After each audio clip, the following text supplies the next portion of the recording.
Kizar da Fronteira Tom Roma anuncia o fim da Operação Federal de Imigração em Minnesota. O brasileiro casado com uma cidadã americana e veterana do Exército é deportado e desembarca em Belo Horizonte depois de 2 meses presos pelo ICE. Indígenas norte-americanos correm contra o tempo para provar que pertencem aos Estados Unidos. Em New Jersey, a governadora Mike Sherrill assina ordens executivas para tentar frear as ações do ICE. E a aprovação de Donald Trump despenca justamente no tema que sempre foi seu trunfo.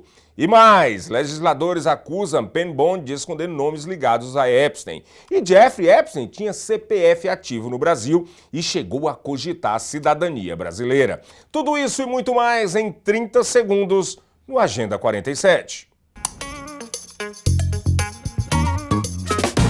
Com a extensão de cílios profissional, você acorda linda todos os dias. Sem rímel, sem esforço e sem perder tempo. Realçamos sua beleza com técnicas modernas, produtos de alta qualidade e total cuidado com seus olhos. Agende seu horário agora mesmo e descubra o poder de um olhar irresistível. Sampaio Ellen Beauty Studio, transformando olhares, elevando a sua beleza.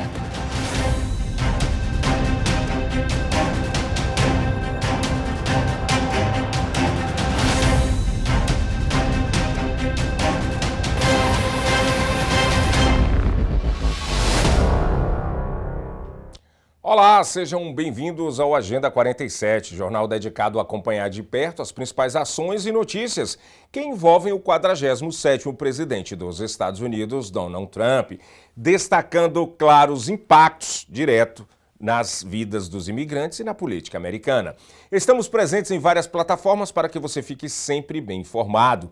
Em todos os Estados Unidos e Canadá pela SPT Television, SIC Internacional e também no nosso stream SPT Plus. Inclusive, se você ainda não fez o download da SPT Plus, está esperando o quê? Aponte seu celular, seu telemóvel, seu cellphone para esse QR Code que está aqui no ladinho e você vai ser redirecionado a SPT Plus. Lá tem conteúdo em língua portuguesa com sotaque de sua preferência. SPT Plus é muito mais do que uma televisão. E estamos também presentes no nosso canal no YouTube, Seaba Brazilian Television. Informação de qualidade, credibilidade e conexão direta com a nossa comunidade, onde quer que você esteja. As autoridades federais anunciaram hoje o fim da forte operação de imigração em Minnesota, que mobilizou milhares de agentes e gerou protestos intensos nas ruas de Minneapolis e St. Paul. O chamado Kizar da Fronteira, Tom Roma, disse a repórteres que a chamada Operação Metro Surge está sendo encerrada após semanas de trabalho coordenado com forças estaduais e locais e com o aval do presidente Donald Trump. Roma afirmou que quase todos os agentes federais serão retirados nos próximos dias, com apenas uma equipe reduzida ficando por algum tempo para fechar a operação e garantir a transição de autoridade de volta ao escritório local. Segundo a Polícia Federal, mais de 4.000 prisões foram feitas desde o início da operação em dezembro de 2025, medida que os defensores do governo chamam de combate ao crime e críticos definem como excessiva e injusta. O governador de Minnesota, Tim Walz, declarou que esperava esse desfecho e que a redução dos agentes deve aliviar a tensão nas comunidades, depois de meses marcados por confrontos e, infelizmente, 2 mortes ligadas às ações do ICE. Vamos ver um trecho do que disse o Kizar da Fronteira, Tom Roma. I have proposed, and President Trump has concurred, that this surge operation conclude. A significant drawdown has already been underway this week and will continue through the next week. We have a lot of work to do across this country to remove public safety risk who shouldn't even be in this country, and to deliver on President Trump's promise for strong border security and mass deportation. Law enforcement officers drawing down from this surge operation will either return to their duty stations or be assigned elsewhere to achieve just that. A small footprint of personnel will remain for a period of time to close out and transition full command and control back to the field office, as well as to ensure agitator activity continues to decline, and that state and local law enforcement continue to respond to ensure officer and community safety. Additionally, federal government personnel assigned to conduct criminal investigation into the agitators as well as the personnel assigned here for the fraud investigations, will remain in place until the work is done. O brasileiro Matheus Silveira, de 30 anos, casado com uma cidadã norte-americana e veterana do Exército, Hannah Silveira, desembarcou em Belo Horizonte na quinta-feira, após passar cerca de 2 meses detido nos Estados Unidos. Ele estava preso pelo Serviço de Imigração e Alfândega dos Estados Unidos, o ICE, desde novembro de 2025, depois de ser detido no fim de uma entrevista para a obtenção do Green Card em San Diego, na Califórnia. O brasileiro passou 2 meses detidos nos Estados Unidos e voltou para o Brasil. Ele partiu direto de San Diego para a Louisiana. As autoridades o detiveram e disseram que ele tinha uma ordem de deportação e tinha vencido o visto anteriormente. Matheus agora só poderá voltar aos Estados Unidos pelo menos daqui a 10 anos. Essa história é marcada por expectativas frustradas, debates sobre imigração e a luta de um casal para reconstruir a vida após 2 meses longe de casa. Com a intensificação das operações do Serviço de Imigração e Controle de Alfândega dos Estados Unidos, o ICE, indígenas norte-americanos estão carregando documentos tribais como nunca antes, em cidades como Minneapolis, onde a ação federal chegou ao ponto de causar medo nas comunidades. Dezenas de nações indígenas estão facilitando a emissão de carteiras de identidade tribal para seus membros, muitos agora vivendo fora das reservas. Especialistas afirmam que nunca houve um uso tão amplo desses documentos para provar cidadania norte-americana, o que gera ironia amarga. Povos originários que viveram aqui antes da colonização sentem agora a necessidade de provar seu direito de viver nos Estados Unidos. Líderes tribais e advogados dizem que casos de abordagens, interrogatórios e detenções, inclusive de cidadãos indígenas, estão alimentando o receio entre as comunidades, que têm incentivado seus membros sempre a portar o seu ID tribal junto de outros documentos oficiais. O Departamento de Segurança Interna não comentou oficialmente sobre a situação até o momento.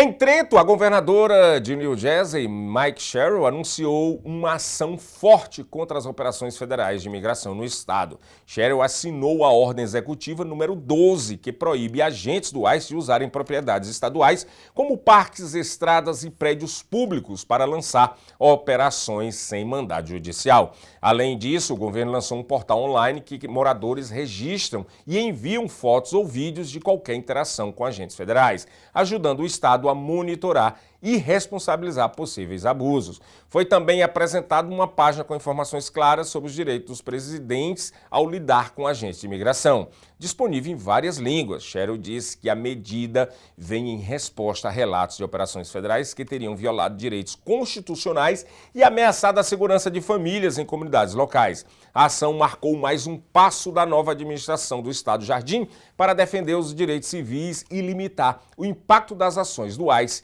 em território estadual. Vamos agora ouvir um trecho do que disse a governadora de New Jersey, Mike Sherrill. I have seen what unaccountable militias look like and the fear and the danger that they spread.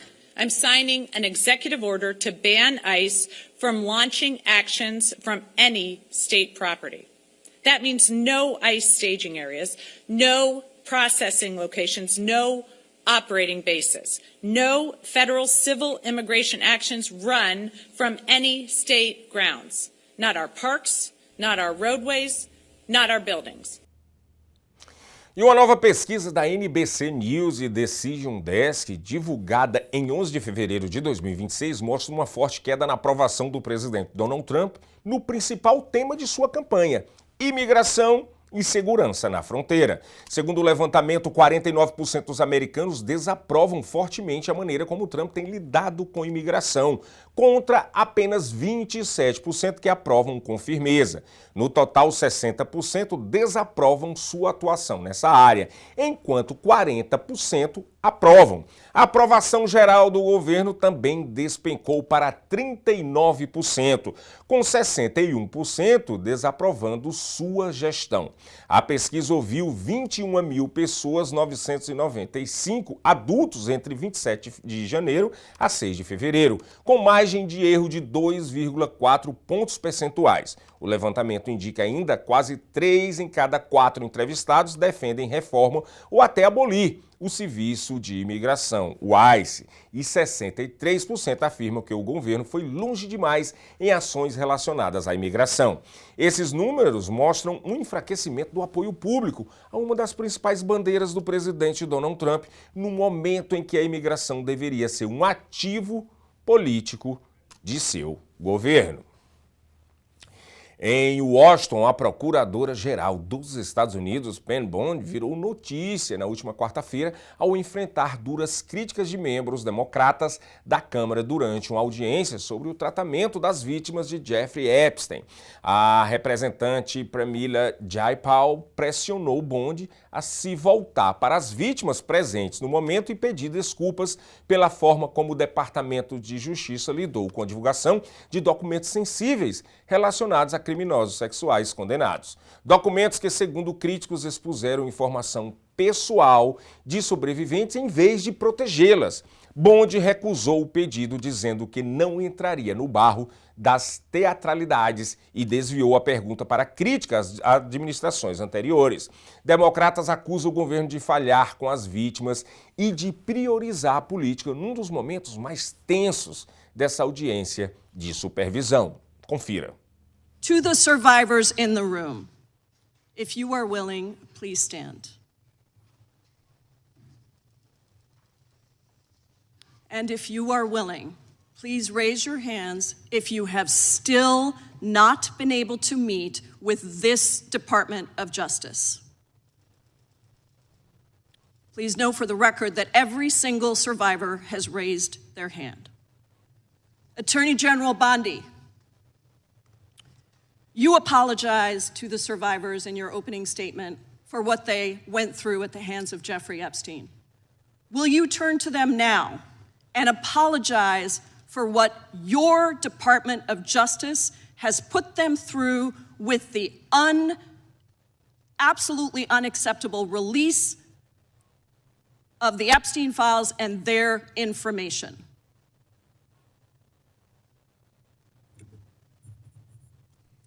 Congresswoman, you sat before Merrick Garland sat in this chair twice. Attorney General Bondi. No, can I finish my answer? No. Because she doesn't like the answer. Time. So, Mr. Chairman, why I have asked didn't she ask Merrick Garland this twice? I am reclaiming my time, and when I will reclaim my continue to time, answer. it is Mr. Chairman, the gentlelady has reclaimed her I'm not going time. to get in the gutter for her theatrics. E ainda nessa audiência, que praticamente pegou fogo ontem em Washington, republicanos dos Estados Unidos acusou na quarta-feira também a procuradora-geral Pam Bondi de ocultar nomes de poderosos associados ao falecido e financista e condenado por agressão sexual Jeffrey Epstein. No, can I finish my answer? Started. You don't tell me. Yeah, oh, I anything, did tell you because we saw what you. You're the Attorney General of the United States, You're and the rules. obsessed with Donald Trump. You No. have Trump derangement syndrome. U.S. Attorney General Pam Bondi sparred with members of the House Judiciary Committee on Wednesday as she faced questions over the Justice Department's handling of the Jeffrey Epstein files. Literally the worst thing you could do to the survivors, you did. Republican Representative Thomas Massie from Kentucky accused the Justice Department of a massive failure to comply with the law, questioning why the names of some Epstein survivors were released, while billionaire Leslie Wexner's name was redacted in an FBI document. Les Wexner is in this. Now, your your deputy attorney general said, oh, well, he appears hundreds of times in the files, but he doesn't appear in this file until I forced you to release it, where he's listed as a co-conspirator, not to tax evasion, but to child sex trafficking. Within 40 minutes, Wexner's name was added back. Within 40 minutes of me catching you red-handed. Wexner, a former CEO and founder of Victoria's Secret owner L Brands, has denied knowledge of Epstein's criminal activities and has not been accused of criminal wrongdoing. The Justice Department released what it called the final cache of more than 3 million pages of documents late last month. It drew renewed attention to wealthy and powerful individuals who maintained ties with Epstein, even after his conviction for soliciting prostitution from a minor. Lawmakers have complained that redactions in the files appear to go beyond the limited exemptions allowed in a law Congress passed nearly unanimously in November. The department has also declined to publish a large volume of material, citing legal privileges. Bondi said more than 500 Justice Department lawyers worked on a compressed timeline to review reams of material. And if you brought us a victim's name that was inadvertently released, we immediately redacted it. In her opening statement, she said any disclosure of victims' identities was inadvertent. E documentos divulgados pelo Departamento de Justiça dos Estados Unidos mostram algo que ninguém esperava. O financista Jeffrey Epstein, morto em 2019, tinha um CPF registrado no Brasil desde 2003 e ele esteve ativo até hoje na Receita Federal. A Receita confirmou ao site G1 que o número está em situação regular e com a data de nascimento correta, 20 de janeiro de 1953, como nos registros oficiais do bilionário. Pelas normas brasileiras, estrangeiros podem obter CPF mesmo sem morar no país, seja pessoalmente ou com procurador autorizado. Como Epstein morreu, qualquer pedido de atualização ou cancelamento agora só poderia ser a partir de familiares ou herdeiros, se houver bens, o inventariar por aqui. Além disso, e-mails de 2011 mostram que ele chegou a discutir com a empresária Nicole Junkman a possibilidade de buscar uma cidadania brasileira. Epstein disse que achava a ideia interessante, mas que vistos poderiam complicar viagens a outros países. Durante uma reunião de gabinete, o presidente da Colômbia, Gustavo Petro, afirmou ter escapado do que descreveu como uma tentativa de assassinato por conta de ameaça. Ele não teria conseguido pousar de helicóptero na região de Córdoba, devastada por inundações. Durante uma reunião de gabinete na terça-feira, o presidente da Colômbia, Gustavo Petro, afirmou ter escapado de uma tentativa de assassinato enquanto se dirigia de helicóptero para a região de Córdoba, devastada por inundações. Ele disse que por 2 vezes não conseguiu pousar com a aeronave.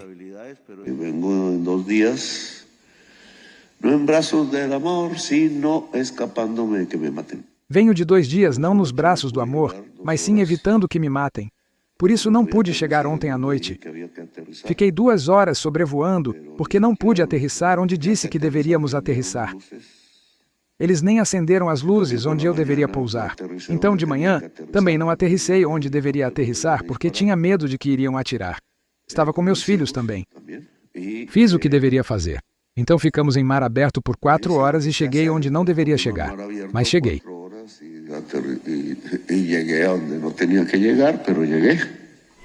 Desde que assumiu o cargo em 2022, Petro tem denunciado conspirações contra sua vida por parte de organizações de tráfico de drogas e grupos criminosos.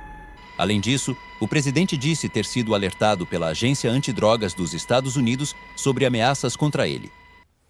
Produtores de flores colombianos enviaram 60 mil toneladas de plantas frescas cortadas para os Estados Unidos para o Dia dos Namorados. Isso em meio a crescentes pressões econômicas que ameaçam a sobrevivência da indústria, de acordo com a associação comercial Asocol Flores. Milhões de rosas colombianas chegaram aos Estados Unidos bem a tempo para o Dia dos Namorados. Mas especialistas do setor temem que o segundo maior exportador de flores do mundo possa não sobreviver aos novos desafios econômicos. A Colômbia, que fica atrás apenas da Holanda nas exportações globais, enviou para o mercado norte-americano, entre 15 de janeiro e 9 de fevereiro, cerca de 65 mil toneladas de flores frescas cortadas.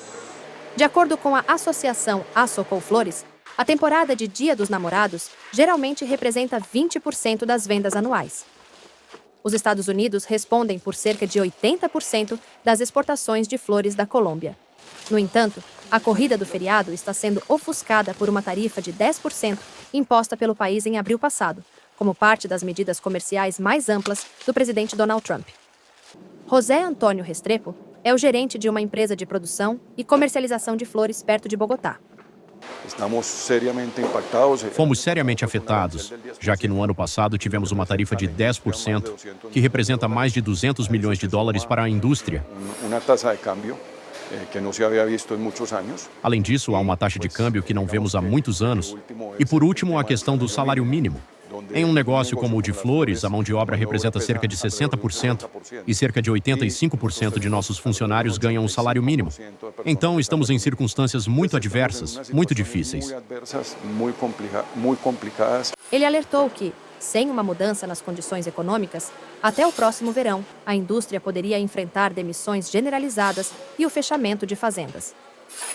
Os produtores dizem estar lutando também contra um peso que se valorizou quase 12% em relação ao dólar no último ano, além de um aumento de 23% no salário mínimo.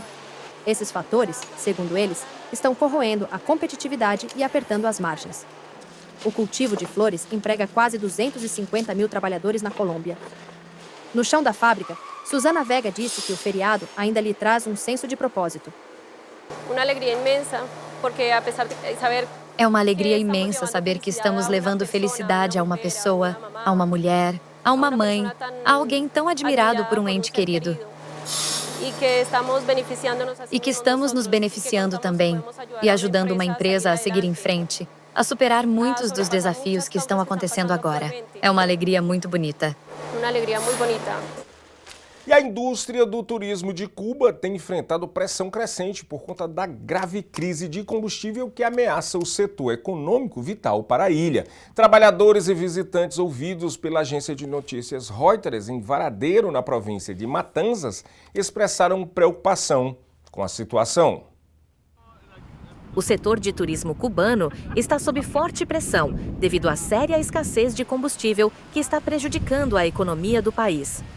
A crise ocorre após uma medida tomada em janeiro pelo governo do norte-americano Donald Trump, que efetivamente impôs um bloqueio petrolífero à ilha.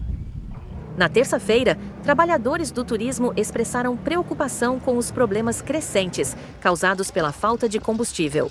Um deles, Alejandro Morejon, classificou a situação como um colapso. Não sei, é um colapso turístico. Não sei, é um colapso do turismo. Já não podemos aspirar a competir com nossos vizinhos, com o México, com a República Dominicana. É impossível, porque o combustível é o que move tudo. Não temos nada garantido. Tudo vai estragando. Tudo vai deteriorando-se.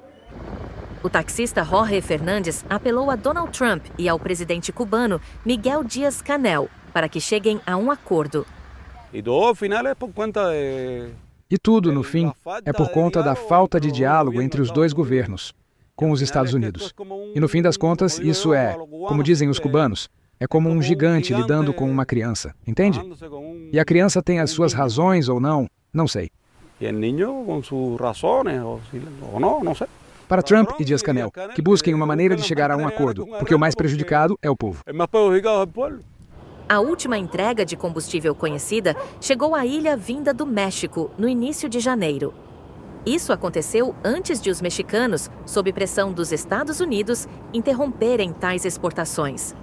No fim de semana, as autoridades de aviação de Cuba alertaram que o país está ficando sem combustível para aviões.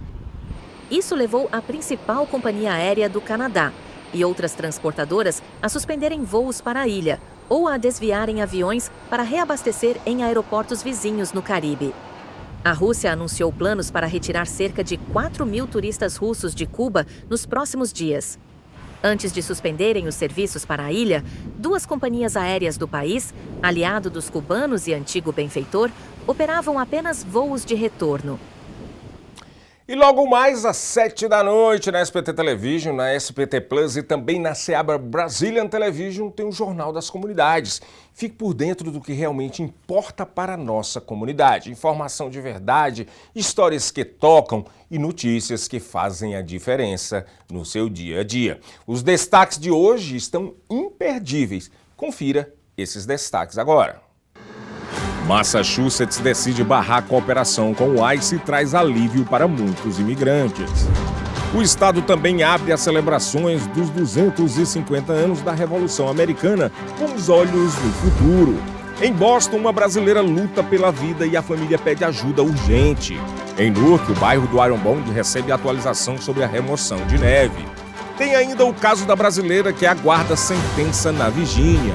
outra detida na Flórida por agressão e retenção imigratória.